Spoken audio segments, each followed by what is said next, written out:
এই যে দেখেন সুই আর এলো 3 সুতা। পারবো কিনা জানি না, চেষ্টা আমার একটাই, সুইয়ের ঘোড়ার মধ্যে সুতা ভরতে হবে। তবে যেটা ভাবছিলাম যে ইজি হবে, তা আসলে 3 সুতার কারণে একটু সময় লাগবে।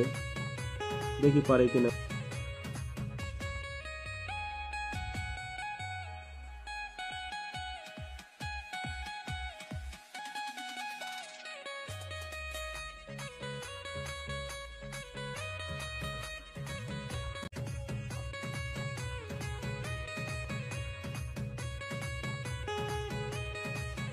যাক, অবশেষে পেরেছি, সফলতা অর্জন করতে পেরেছি। কারণ সুইয়ের ভেতরে 3 সুতা ভরাটা আসলে অনেক কষ্টসাধ্য ছিল।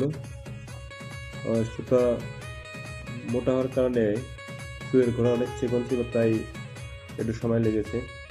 অসংখ্য ধন্যবাদ পাশে থাকার জন্য।